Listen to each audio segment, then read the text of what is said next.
Well, hello and welcome to our daily debrief. I'm Caroline Collins. I hope you all had a great weekend and your Monday's off to a great start. We begin with the fact that Houston has a new mayor. State Senator John Whitmire beat his opponent Sheila Jackson Lee by more than 30 points in this weekend's runoff. Fox 26's political reporter Greg Grugan spoke with him after his win to talk about his first priorities. I don't have time to waste, and I'm willing to give some really good remaining years to the city of Houston because I care that much. So I have high expectations of myself, and I know we've shared those high expectations, and they're being adopted by the citizens of Houston. So let's come together and tackle our problems, and I think Houston's greatest days are still in front of us. Whitmire also pledged to crack down on violent offenders, fix the city's infrastructure problem, and dismiss the city's lawsuit against the firefighters union and work out of a contract that's fair to them and the taxpayers. Whitmire will be sworn in January. A disturbing scene unfolds in Montgomery County after the discovery of two dead bodies. This is an apparent murder-suicide. Montgomery County Sheriff's deputies received a call around 8 this morning. When deputies arrived at the home, they found the bodies of a man and a woman dead. According to a family member, Arazelia Ruiz was murdered by her ex-boyfriend in front of her two children, ages 5 and 2.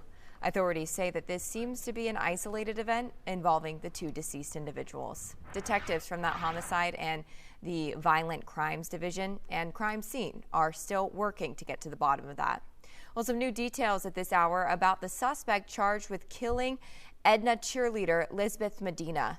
Bond for Rafael Romero has been set at $2 million. Shelby Rose reports from downtown Houston with what we do know at this point. Well, this suspect, Rafael Romero, was found in Schulenburg, which is about 70 miles north of Edna, and was taken into custody on Saturday with the help of the Texas Rangers, as well as several other law enforcement agencies. This all happening one day after investigators released new surveillance pictures of a man wearing a black Volcom hoodie and a silver 2010 to 2018 Ford Taurus. Police say Romero is undocumented, and he's now facing capital murder charges in the death of 16-year-old Lisbeth Medina, and he has been transported to the Jackson County Jail. The cause of Medina's death has not been disclosed to the public at this time, but police say her body was discovered by her mother, Jacqueline Medina, in their apartment on Tuesday. Nobody ever wants to see their child in a bathtub the way I found her. Nobody. The curtains were closed, so I didn't see her, but when I opened those curtains, I just want justice for my baby. And so far, police have not specified a motive for Romero, nor have they said if he and Lisbeth knew each other. Reporting in downtown Houston, Shelby Rose, Fox 26 News. Well, developing in the Spring Branch area, a man was shot inside of a restaurant and the shooter is on the run. This all happened on Long Point Road near Bengal just after 1 this morning. The victim is expected to survive. No details on what led to the shooting, and police are talking to witnesses to figure out what happened. Over on Houston's south side, police are asking for help tracking a suspect down after a man was found dead outside an apartment complex on Wenda Street near Cullen just before 11:30 last night. A witness says that someone walked up, shot that man, and ran away. Anyone with information is asked to call Crime Stoppers at 713-222-TIPS. One person was taken to the hospital by life flight following a 3-car crash in East Harris County. It all happened around 7 this morning on FM 1942 near Crosby. Sheriff Ed Gonzalez says that the crash caused 2 people to become trapped inside their car after they were rescued. One of them was life flighted. Deputies did not mention what caused this crash. TxDOT holding another public meeting today on the controversial I-45 expansion. Critics of the $9 billion project between downtown and the Beltway to north say that it would increase pollution and displace underserved communities, but officials say it'll relieve traffic, improve safety, and reduce flooding. Tonight's meeting is happening at Moody Community Center on Fulton Street from 5 until 7. Well, pressures continue to build on some of the nation's most elite universities over charges of anti-Semitism. The president of the University of Pennsylvania has resigned, and calls are mounting for the presidents of Harvard and MIT to be fired. Doug Lazater has more from Capitol Hill, where some lawmakers are also demanding action. While pressure from Congress can play a part here, the biggest factor may be the role of alumni and donors who are leaning hard on these schools. High above Cambridge, Massachusetts, a plane trailed a three-word banner: Harvard hates Jews. And on the ground, a truck blasted a video of the congressional testimony that has roiled a number of college campuses. So the answer is yes, that calling for the genocide of Jews violates Harvard Code of Conduct, correct? Again, it depends on the context. It does not depend on the context. The answer is yes, and this is why you should resign. Harvard is under enormous pressure now to fire University President Claudine Gay for that response before Congress. Over the weekend, University of Pennsylvania President Liz Magill was forced to resign for similar comments about pro-Palestinian protests that have cropped up on a number of campuses with what many see as anti-Semitic messages. I want to be clear. A call for genocide of Jewish people is threatening, deeply so. Magill later tried to explain her comments, but it wasn't enough to save her job, especially after one donor threatened to revoke $100 million. In an interview with Harvard's newspaper, Gay offered an apology.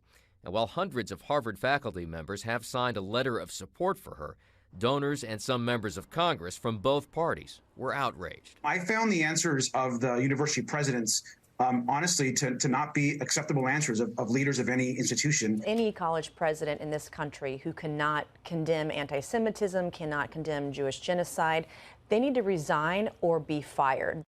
And back here on Capitol Hill, a House committee has launched an investigation into Harvard, MIT, and the University of Pennsylvania.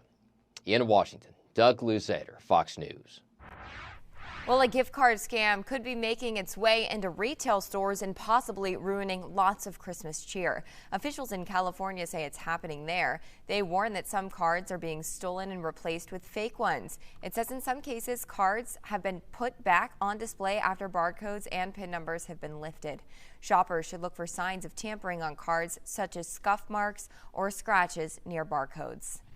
From gift card scams to holiday getaways, AAA estimates more than 115 million people will travel 50 miles or more from home during the 10-day holiday period between December 23rd and New Year's Day. That's more than a 2% increase compared to the same stretch last year. The Automobile Association predicts more Americans will drive or fly to their holiday destinations this year compared to a year ago. They say that the worst days for traffic will likely be December 23rd and December 28th. Here's your reminder about shopping deadlines. If you want to ensure that your gift will get to family and friends on time for the U.S. Postal Service, the Ground Advantage, or First Class Mail services, the last day for those is this Saturday. The agency says it will not add any holiday surcharges this season. For priority mail, the deadline is December 18th. If you want your packages to arrive by Christmas Day. At FedEx, the ground shipping deadline range from December 13th through the 21st. And to get your gifts delivered by UPS, send by December 19th for a 3-day select option. Now, despite her own health challenges, a mother of two always gives back to her community. Now, she's in need of help herself. Ruben Dominguez is answering the call on this third day of Christmas. Another incredible stop on the 12 Days of Christmas train. And man, day number 3. You know, we can't do this without our amazing partner. Sam, from Exclusive, what'd you bring for the family? Man, you know, we brought a couple of three queen-size mattress set and 2 twin-size mattress set, dining table set, this beautiful sofa and chair that we are sitting on, and a couple of chest of drawers. And just wanted to kind of get everything situated for this family, get them, you know, comfortable. Make this house a home for the holidays, and I mean that's what we do every year. I mean, you know, like I said before, we invested in the welfare of the community, and love to do this thing with our partners Baker Ripley, Walmart, Fox 26, and Chick-fil-A, and this is what 86th, 87th family, and it's a lot. We're losing count. Hit that one right there, Sam. Here for us all the time. All right, Elizabeth, Baker Ripley, great family today, man. loving it, and I think we made it a great morning for everybody. It's been so much fun and a great way to bring holiday cheer. And Yasmin and her family have done so much for Baker Ripley, been amazing volunteers. So this is just amazing and great to see, and a way for us to give back to them. All right, well, we've been in your house all morning long. Are you and are you surprised? Yes. Yeah. Are you happy? Yes. Yeah. Are you ready for Christmas? Yes, I am. I think that says it all. All right, well, I'm going to let you guys kind of get ready, get into the holiday spirit. We're going to leave your house finally today, guys. But tomorrow morning, 6:45, we are knocking on another door. It's going to be day number 4 of the 12 days of Christmas. We'll see you then on the Fox 26 Morning Show. Merry Christmas! That's awesome there. You can catch all the Fox 26 local news and content right on your smart TV by downloading the Fox Local app. It's like where you download your Netflix app. You just search Fox Local. Make sure you select KRIV Fox 26, and that way you can see meteorologist Ramisha Shade and I all the time right on your big screen TV. You don't have to watch, off your little phone or your desktop. It's a great way to stay connected to us from your couch on the big TV, so we hope that you download that. And Ramisha, what's in store for this week? Well, it is gorgeous out there. Of course, you were probably shivering early this morning. It was downright cold. At least we didn't have a lot of wind to go along with the chilly temps, but it was cold. But before I get to those chilly temperatures that we did have this morning, I actually want to rewind and take you back to what happened over the weekend. Of course, we were thinking last week we would have a threat for a few severe storms Saturday afternoon and evening that could dump a little heavy rain, produce some damaging wind, and we did get a couple of severe thunderstorm warnings. One that rolled right across southeastern Harris County Saturday evening, dumped about 2 inches of rain just to the south and east of downtown Houston. We had another storm near Liberty with 1.5 to 2 inches of rain, and we had reports of over 2 inches of rain in between Wharton and Bay City. So we did get a broken line of rain and a few strong to severe storms pushed through over the weekend, but we actually missed out on the majority of that huge severe weather outbreak on Saturday. Of course, I'm sure you've heard there were numerous tornadoes across portions of the southeast, including one extremely damaging and deadly tornado that was on the ground for over 40 miles up around Clarksville, Tennessee. EF3 rated tornado with 150 mile-per-hour winds at its strongest. There was even an explosion inside of the tornado, so this was like unreal, and there were some fatalities, unfortunately. So the good news is that we did miss out on the majority of the tornado outbreak, but unfortunately, folks across Tennessee and other parts of the southeast are going to be cleaning up for quite a while from some of those tornadoes that did a lot of damage. Well, like I said, we did have a little bit of severe weather for Saturday. We did clear things out for Sunday, and today it's been pretty nice other than the really cold temperatures to start the morning. We are actually about 2 weeks away from our Christmas holiday, so hopefully you are making progress on that shopping list. Maybe you are picking out gifts for mom, dad, friends, co-workers, family members other than mom and dad.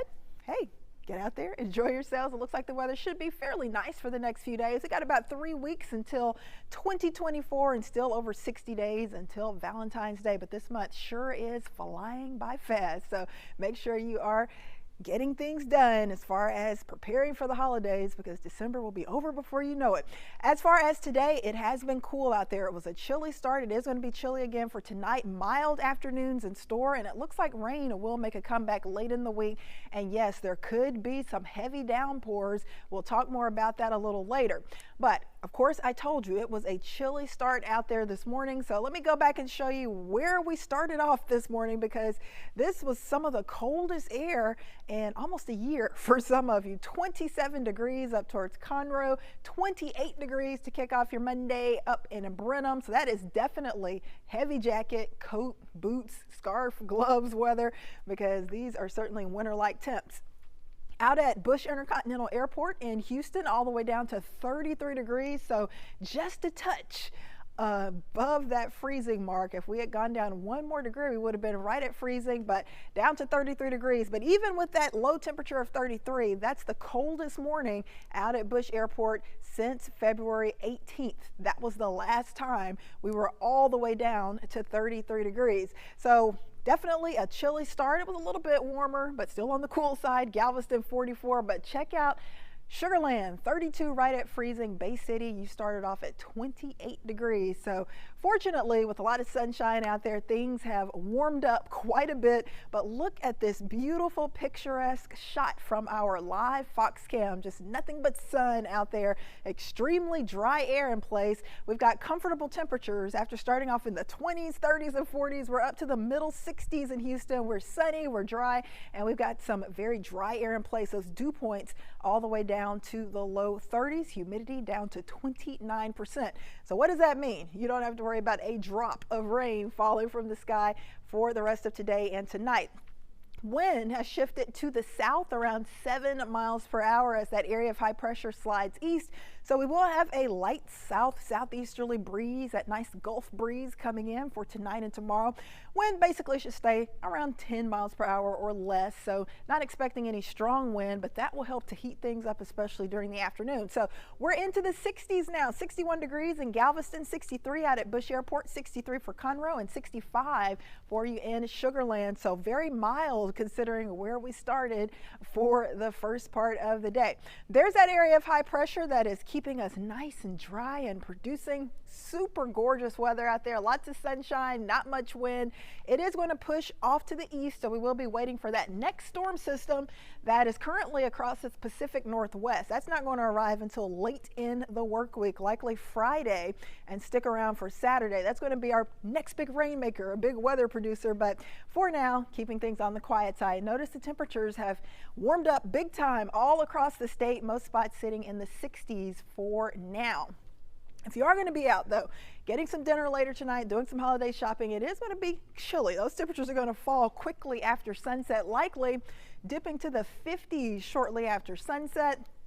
Mostly clear skies, should be dry for tonight, and there will be that light southeasterly breeze. So we're looking pretty good across Houston for our Monday night. Here is your evening planner, 7 p.m. through 1 a.m. Those temperatures, as I mentioned, quickly falling to the 50s and then to the 40s as we go through the night. 44 degrees around 11 p.m., 42 degrees by 1 a.m. So you definitely need to bundle up if you are going to be out late tonight or early in the morning. It's not going to be quite as chilly as this morning, but it's still going to be on the cool side.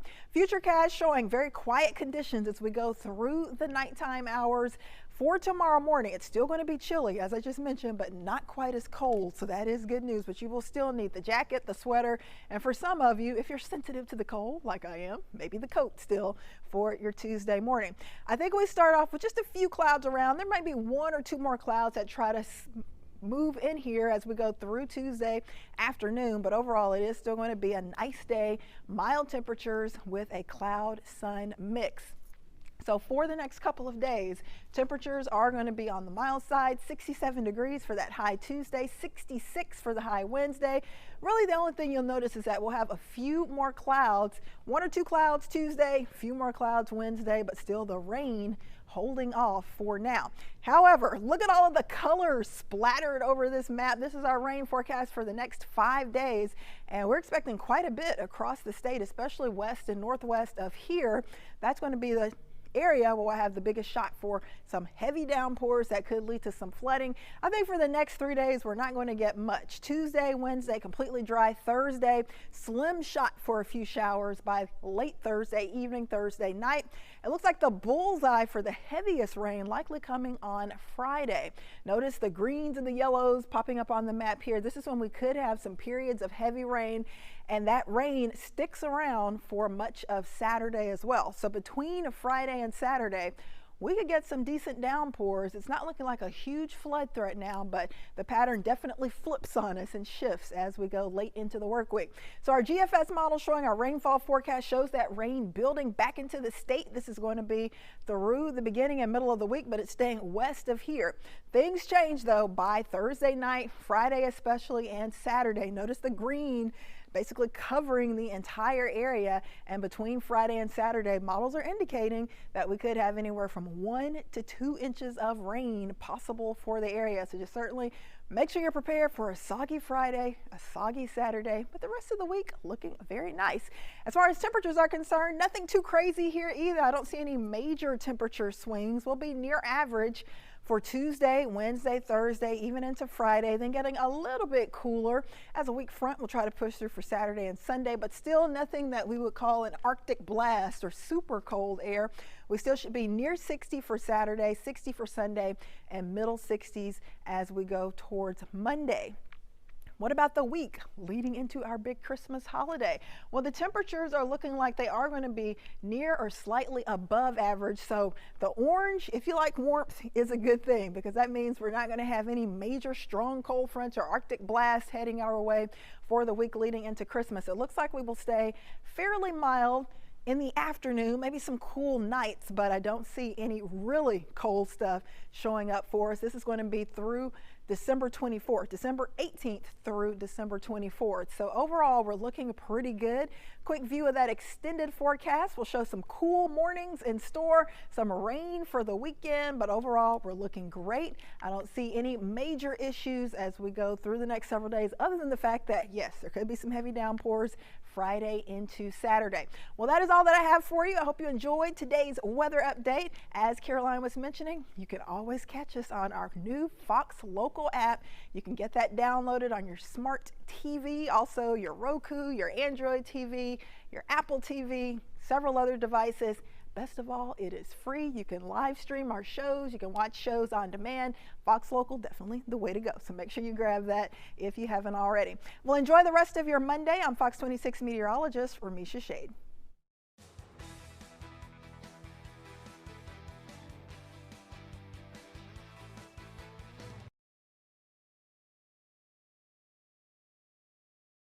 Before they had a chance to live. Imagine as a